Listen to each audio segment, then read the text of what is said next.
Ben Shapiro went on Fox and Friends where he spoke about the new bipartisan spending bill in Washington. Let's see what his thoughts are. Rand Paul, just on the substance, is exactly correct. I mean, the fact is that Republicans spent years railing against Obama deficits and Democratic deficits, and now they have power again, and they just spent an enormous sum of money. And I understand they wanted to remove sequestration on the military, but they touted that same sequestration as a big win in 2011. I was there. I remember it. So do you. And so the idea that we have to blow out the budget with a Republican majority in both houses just demonstrates once again that in the end, the American people are really inconsistent about spending. On the one hand, they say they want cuts to spending. On the other hand, the minute anyone proposes a specific cut to spending, the American people start to get very upset about it, and both parties tend to buckle to that rather than educating the public. What are the implications of this deal then, Ben? Because a lot of people did want that military spending that has been hit by sequestration, but when it comes to debt and deficits, what is this going to mean? I mean, it's just going to mean a continuation of deficits out till the end of time. We're going to be looking at $30 trillion debts in the near future. And a lot of this has to do with the fact that nobody wants to talk about the real drivers of the debt, and that's not military spending at all. The real driver of the debt is Social Security, Medicare, Medicaid. That represents about 60% of the American federal budget. The American military budget is somewhere between 18 and 20%. So the idea that if we raise the military spending, that this is somehow the great driver of the deficit is not true. I just don't understand why Republicans can't make that case. Let's have our military spending, and let's talk about restructuring some of the real issues in the economy. So that's the cool kids philosophers take right there. That let's have our military spending. The military is great. We spend what we're spending on it, or spend maybe even more on it. But everything else, the fucking social safety net programs, the earned benefit programs, that's what we really need to cut. I love how he makes these arguments as if he's like an edgy outsider, but what he just gave you was establishment bubble wisdom 101. That's inside the Beltway standard take 101. And unfortunately, that's not just the take among the Republicans, that's also the take among many corporate Democrats, where whenever it's a program for you, it's always couched in, we have no choice. We have to cut it, but we're not even going to call it a cut. We're going to call it reforming it. We're going to reform it by maybe privatizing it or semi-privatizing it, talking about Social Security or Medicare. That's what we have. We don't have a choice. It is what it is. So, listen, the one area where I will give Ben Shapiro credit for being consistent is that he always talks about debt and deficits, and then now he's like, I still, fuck the Republicans for now not caring about the debt and the deficit now that they're in control. So he's right. They're hypocrites on that front. But then what he proposes as a solution, again, is the solution that every establishment politician in the country would give you, which is, hey, let's cut the programs for you and let's keep our military spending as is or maybe even increase it. Well, listen, the United States spends more on our military than the next 9 or 10 countries combined. And most of those countries are our allies. If we cut our military spending in half, we would still spend more than the closest competitor by 1.5 miles. So why on earth would you want to keep the spending as it is? Unless you really are a Kool-Aid drinker and you believe the United States we're the world policemen, and we care about human rights and freedom and democracy around the world, and that's why we need to fund the military budget to keep law and order. But Ben, here's the problem with that, buddy. The United States supports 73% of the world's dictatorships. We fund them, we prop them up, we arm them. We support 73% of the world's dictatorships as we argue to the world, and it's just a lie. No, we're the ones who protect democracy around the world. If you support democracy, why are you supporting Saudi Arabia? Why would you do that? Why would you support 73% of the world's dictatorships? It's that's a lie. We're an imperialist power, like any imperialist power that ever existed. And all we care about is our power and our control and our ability to continue to take natural resources from around the world. And we view the world as a global chessboard, and we want to maintain a position of dominance. So another area where we waste money, we have 900 military bases around the world that cost $100 billion a year to maintain. Ben Shapiro wants to keep spending that money, but then turn around and cut Grandma Barbara's Social Security and make it so that it's harder for her to get by. Ben, those are just dumb priorities, Ben. And then also, let's be honest here, when you talk about cutting Social Security, and they would call them entitlements, the reality is these are earned benefit programs. So you pay into it your whole life, and then later on in your life, you get back out of it. Now, I get it. It's not like it's equal with everybody, so some people will take out more than they put in, of course. But you still paid into it, and you should take out of it. You should get back from it. But what he wants to do is just cut that now, cut those programs, which means what? He's in favor of the government robbing you. If you're a working class person and you paid into it and then you're not going to get anything back, that's the government robbing you.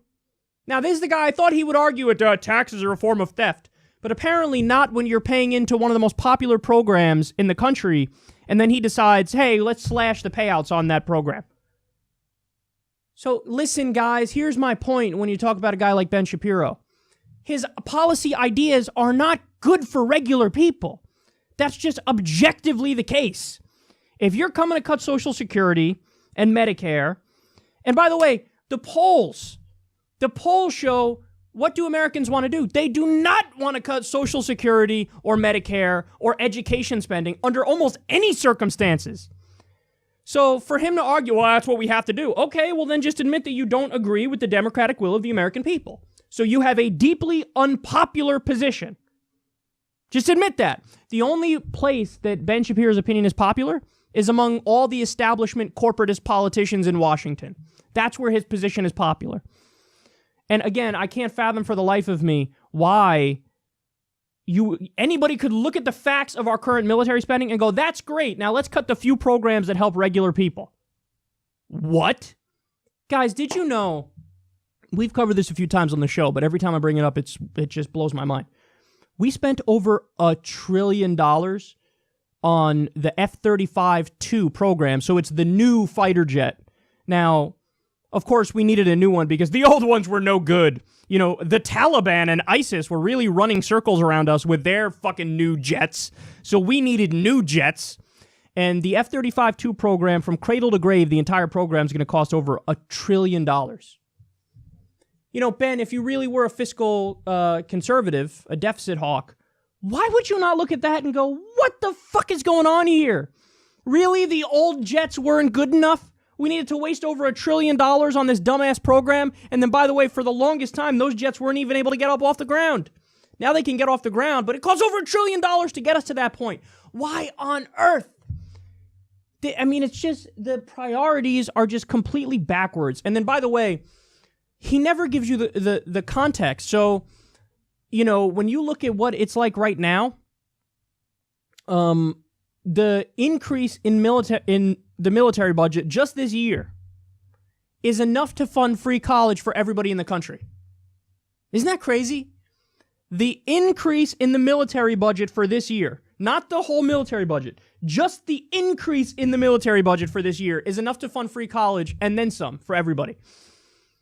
So, again, never gives you the context, never gives you this perspective, never lets you know, hey, you know, it's actually popular to protect these programs. And again, when you look at the specific polling, only 17% of Americans still want to stay in Afghanistan. So why would you want to, and that was a poll back from 2013, it's probably even fewer people now. So why would you want to keep doing something that only 17% of Americans support? You want to keep the military spending the same level? It doesn't make any sense.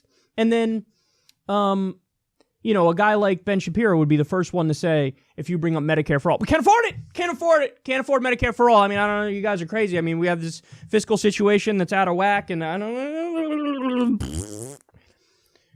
Now, of course, what he doesn't know, or might know and doesn't care, is that if we keep our healthcare system the same, so our for-profit, private-driven health insurance system, over the next 10 years, it will cost $49 trillion. What would it cost if we did a Medicare for all system? $32 trillion. We save $17 trillion over a decade if we do Medicare for all. So, Ben, it's not that we can't afford to do Medicare for all. It's that we can't afford not to do Medicare for all.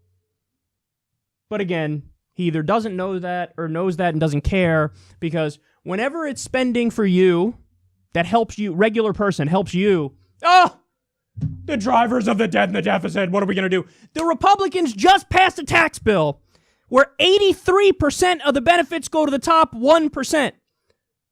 Over a 10-year period, it raises taxes on everybody making $75,000 a year or less.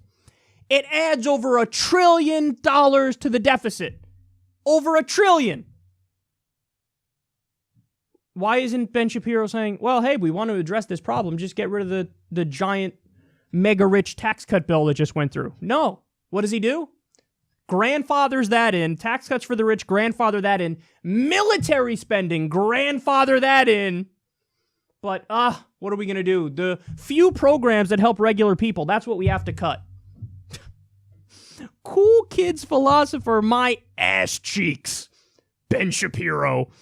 He's a younger version of Sean Hannity or Bill O'Reilly. He's a partisan hack that does the establishment Republican talking points that, the sycophants at Fox News want him to do.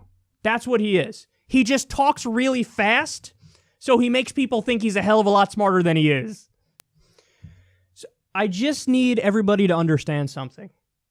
Ben Shapiro wrote an article in 2005 about the Iraq War entitled, "Why War in Iraq is Right for America."